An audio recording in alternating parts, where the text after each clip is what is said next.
पृथ्वीमा मनुष्यसहित अनेक जीवजन्तु एवं प्राणीहरू छन्। जीवजन्तुलाई हामी पशु जगत भन्न रुचाउँछौँ, किनभने पशुहरूमा मानिसमा भएका कतिपय गुणहरूमध्ये बुद्धि विवेकको अभाव छ। रूप रङ, आनीबानी र व्यवहार तथा चेतनाको स्तरको कमीको कारण पनि पशुहरू मानिसको कोटीमा आउन सक्ने कुरै भएन। जीवहरूमा मनुष्य नै यस्तो प्राणी हो जसले सृष्टि रचनाको सर्वश्रेष्ठ प्राणीको दर्जा पाएको छ। किन मानिसलाई सर्वश्रेष्ठ प्राणी भन्यो भन्ने सम्बन्धमा हामीले हेऱ्यौँ भने जति पनि अरू प्राणी छन् र तिनका जति पनि कार्यहरू छन् सबै प्रकृतिको अधीनमा छन्। उनीहरूमा आफ्नो विवेक र बुद्धिको कमै प्रयोग हुन्छ वा एउटाले जे गर्छ अर्कोको स्वभाव पनि प्रकृतिवशात् त्यस्तै हुन्छ। त्यसभन्दा बढी उनीहरूले जानेकै हुँदैनन्। जे छ त्यो थोरै बुद्धिको प्रयोग गरेर काम भइरहेको हुन्छ। भनौँ न, चुनौतीलाई स्वीकार गरेर अर्कोले भन्दा म फरक गर्छु वा फरक हुन्छु भनेर अगाडि बढ्न सक्ने क्षमतै हुँदैन उनीहरूमा। यसैले तिनमा राम्रो नराम्रो या अब्बल दर्जाको काम गर्न सक्ने क्षमता हुँदैन। तर मानिसले तालिम दियो, सधायो भने लामो समयको प्रयासपछि कुनै जीवजन्तुले केही नौलो कुरा सिक्न सक्छन्। मानिस भने आफूमा निहित ज्ञान, बुद्धि र विवेकको कारण आदर्श, उत्कृष्ट एवं सर्वोत्कृष्ट पात्र बन्न सक्ने क्षमता राख्छ र मनुष्य मात्रको उदाहरण पनि बन्न सक्छ। अझ ज्ञान र सुकर्मको उच्चतम कोटीमा पुग्दा त देवत्वको स्थितिमा पुग्ने क्षमता समेत आर्जन गर्न सक्छ।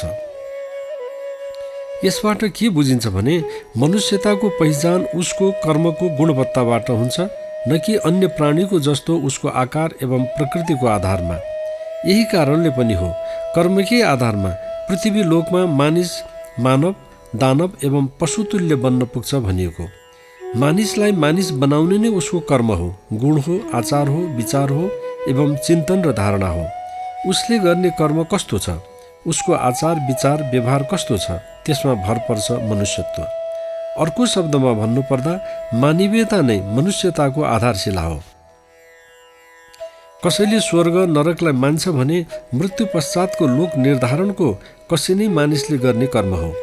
जीवनकालमा कस्तो कर्म गरेको थियो, सुकर्म कि कुकर्म, त्यही अनुसार मृत्यु पश्चात जीवन प्राप्त हुन्छ भन्ने आम मान्यता छ।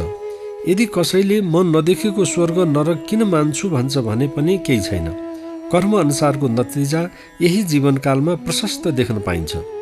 अरूलाई दुःख दिने, पीर दिने, भ्रष्टाचार दुराचार गर्ने, षड्यन्त्र गर्ने, अवश्य चिज खाने मानिसहरूको जीवन कष्टकर दुःखदायी बनेर रोग र शोकले ग्रस्त भएको अनगिन्ती यही देख्न पाइन्छ। मानिसलाई जीवनको यस पक्षको बारेमा लेख्ने, सोच्ने, शोध गर्ने फुर्सद नभएर मात्र हो, नत्र यस सम्बन्धमा निकै रोचक, विस्मयकारी अनेक सूचना र जानकारी प्राप्त हुनेछन्, जसले बाँच्ने मानिसलाई अनेक किसिमका सबक, पाठ र कुनै न कुनै शिक्षा जरुर दिन सक्थ्यो। हिजो आज मानिसको जीवन सम्बद्ध कतिपय पक्षमा विज्ञानका विविध क्षेत्रहरूबाट खोजी नीति भएर नयाँ नयाँ तथ्य र विश्लेषणहरू नआएका होइनन्। तर उपभोक्तावादी युगको कारण त्यसको मूलमा आफ्नै उत्पादन र वस्तुको प्रचार प्रसार वा बिक्रीका लागि परिणामहरूको उपयोग हुने जस्ता सम्भावनाले पनि कुन कुरा पत्याउनु हुने, कुन नपत्याउने जस्ता दुविधाले मानिसलाई सताइरहेको यत्रतत्र देख्न पाइन्छ। झट्ट हेर्दा जसले बदमासी गरेको छ, जसले कुकर्म गरेर आर्जन गरेको छ, जो दुष्प्रवृत्तिमा लागेको छ, उनीहरूको बाह्य जीवन हेर्दा भव्य चकाचौध जस्तो लाग्न नसक्ने होइन। तर त्यसको गहिराईमा जाने हो र हेर्ने हो भने उनीहरूको जीवन यति कष्टकर भएको हुन्छ कि के बयान गर्ने।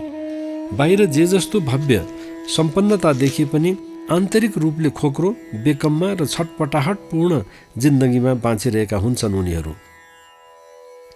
प्रारब्धवशात रोगलाई प्राप्त गर्नु एउटा कुरा हो, तर आजकल मुख्यतः वैचारिक प्रदूषण एवं खानपानकै कारण मानिसहरूले अनेक नयाँ नयाँ रोगहरूलाई निम्ताइरहेका छन्।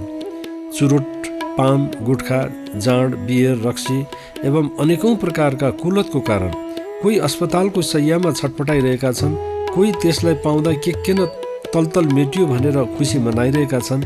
अनेक बहाना बनाएर जिब्रोको स्वाद र इन्द्रियको फन्दामा मानिस अलमल्लिरहेको छ। यही अप्राकृतिक खानपान र रहन सहनकै कारण विकृतिहरू दिनानुदिन बढ्दो छ।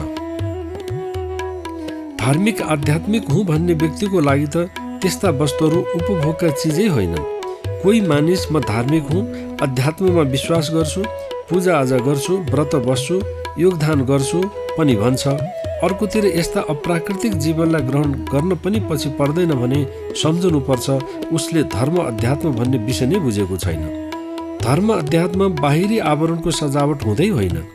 बाहिर जतिसुकै टीका चन्दन वेशभूषा दारी कपालको माध्यमबाट सजाओस् वा अहिलेको भाषामा भन्नुपर्दा डेन्टिङ पेन्टिङ गरेको होस्, जति नै व्यस्त पूजा गरोस् त्यसले मानिसभित्रको कलुषितता मिटिने होइन। सबैभन्दा ठुलो कुरा आचरण हो। स्वभाव राजसी छ, खानपान तामसी छ, बाहिरी आवरण डेन्टिङ पेन्टिङ युक्त छ भने कोही कसैलाई झुक्क्याउन जरुर काम लाग्ला, तर त्यसले आत्मिक उन्नति हुँदैन। आजको समाज एकातिर भेषधारीहरू, आडम्बरी पण्डित, मुल्ला, पादरी र पुरोहितहरूको कारण धर्मान्धताको गर्तमा पुगिरहेको छ भने अर्कोतिर आवरण सजाएका राजसी र तामसी चरित्रका व्यक्तिहरूको कारण अन्यल छाएको छ। जीवनको गूढ रहस्यलाई बुझ्ने नितान्त थोरै हुन्छन्। अरू त बिचरा लहैमा लागेर भवसागरको बन्धनबाट तारिदिने उनीहरू बाहेक को हुन सक्छ झैँ सम्झेर मूल्यवान समय अनायास बिताइरहेको देखिन्छ। कस्तो विडम्बना! मानिसमा निहित ऊर्जाको नै अपव्यय होइन यो? मानवता र पशुताको कसौटी के हुन सक्छ? धेरै जसो मानिसले यस विषयमा कहिले केही सोचे जस्तो लाग्दैन। अधिकांश मानिसले सोचेका हुन्छन् कि म मानिसको रूपमा जन्मेको छु, अन्य प्राणीभन्दा बुद्धिमान छु, साम दाम दण्ड भेदले जीवन बाँच्न सक्छु। कतिले सम्झेका हुन्छन् मसँग धन सम्पत्ति विद्या सिप छ, त्यसैले सबै भइहाल्छ। आहार, निन्द्रा, भय, मैथुन आदि 4 कुराहरू पशु र मानिसमा केही फरकै छैन। तिनमा धर्म अर्थात् बुद्धि विवेक युक्त असल कर्म नै यस्तो छ जसको अभावमा मानिस पनि पशुतुल्य हुन्छ। यहाँनिर प्रश्न उठ्न सक्छ, धर्म भनेको के? यसको उत्तर सहजै पाउन सकिन्छ। जसबाट यस लोकमा आत्मोन्नति, शान्ति र आनन्दको प्राप्ति हुन्छ त्यही हो धर्म। जो मानिस जुवा, हिंसा, मद्यपान, दुर्व्यसन, व्यभिचार, भ्रष्टाचार आदिमा फस्छ उसको लागि न यो जीवन न त्यो जीवन दुवै नरक तुल्य हुन्छ। यस्तो अवस्था सृजन गरेर कहाँ सुख शान्ति र आनन्दको अनुभव प्राप्त हुन पाउनु? राजसी र तामसी प्रवृत्तिको परिणति नै हो कि दुःख, अशान्ति र पीडताप। यस्तो अवस्थामा तामसतालाई बाहेक के पाउन सकिन्छ विचार गरौँ त। स्वाभाविक रूपले प्रश्न उठ्न सक्छ कि असल मानिसको स्वभाव कस्तो हुन्छ? खराब वा तामसी मानिसको प्रवृत्ति कस्तो हुन्छ? नीतिशास्त्रहरूले, ऋषि महर्षिहरूले उहिलेदेखि भन्दै आएका छन् कि दुर्जन वा तामसी प्रवृत्तिको मानिसको विद्या विवादको लागि, धन घमण्डको लागि, बलशक्ति अर्कालाई पीडा दिनको लागि हुन्छ, जबकि असल मानिसको चाहिँ त्यसको विपरीत हुन्छ। जस्तो विद्या अरूलाई ज्ञान दिन, प्रकाश दिन हुन्छ भने धन दान र सेवाका लागि हुन्छ। शक्ति चाहिँ कमजोरहरूको रक्षाको लागि हुन्छ। हिजो आज समाजमा बढ्दै गइरहेको हिंसापूर्ण एवं पशुतापूर्ण जीवन, भोग विलास र विलासिताले भरिएको ऐयासी जीवन, संवेदनहीनता, पशुवत आचरण, निर्लज्ज वेशभूषा, अशिष्ट बोलीचाली, नकारात्मक सोचाइ, आफू मात्र बाँचौँ अरू निर्धारू जेसुकै हुन् भन्ने एकल कान्टे संकीर्णताको बाहुल्यताले के देखाउँछ भने मानिसहरू मनुष्यताको मार्गबाट विचलित बन्दैछन्, मानवीय गुणहरू हराउँदैछ। यसको अर्थ हुन्छ दानवीयता एवं पाशविकताको चुरीफुरी बढ्दै जानु। मनुष्यता पतनको दिशातिर जाँदैछ। यो विश्वकै लागि दुर्भाग्यको दिनको सङ्केत हो। यस्ता वैचारिक प्रदूषणहरूबाट बच्ने निश्चित पनि केही न केही मार्ग छ। त्यो हो ज्ञानी, असल चिन्तक, अध्यात्मवादी, ज्ञान र विज्ञानलाई आत्मसात गर्ने असल व्यक्तिहरूको विचार र आचरण तथा सत् साहित्यहरूबाट आफूलाई चाहिने असल चिजहरू लिनु र त्यसलाई जीवन व्यवहारमा ल्याउनु। मनुष्य जीवनको महत्त्वलाई बुझेर हुनेसम्मको असल कार्य गर्दै अरूको अस्तित्वलाई सहर्ष स्वीकार्दै प्राणी मात्रको हित, शान्ति, समृद्धि र समुन्नतिको लागि जीवनलाई न्यौछावर गर्नु नै समग्रमा मनुष्यताको लक्षण हो।